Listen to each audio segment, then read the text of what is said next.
Bonjour à tous, pour cette nouvelle minute, j'ai décidé de vous parler d'un taux qui sert à quantifier la hausse des prix, j'ai nommé l'inflation.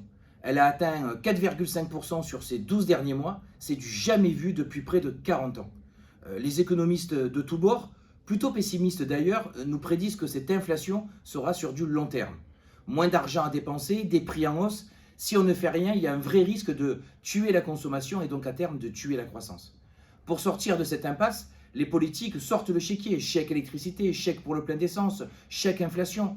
Alors toutes ces mesures prises individuellement peuvent avoir du sens, mais elles donnent la sensation que l'argent public se substitue au salaire. Or, c'est de son travail que le citoyen doit tirer le pouvoir d'achat et pas des aides. Les aides, ça doit rester l'exception.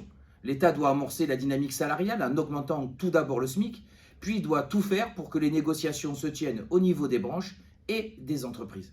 Ce sont surtout ces dernières, qui d'ailleurs ont été largement aidées et subventionnées durant les crises, qui doivent prendre en charge l'inflation.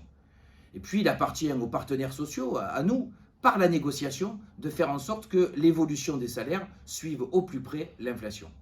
Puisque le sujet des salaires et du pouvoir d'achat s'est hissé au premier rang des préoccupations des Français, la CFTC invite le futur locataire de l'Élysée à ouvrir son quinquennat en réunissant patronat et syndicats dans le cadre d'un grand débat, une sorte de Grenelle sur les salaires et la rémunération au sens large.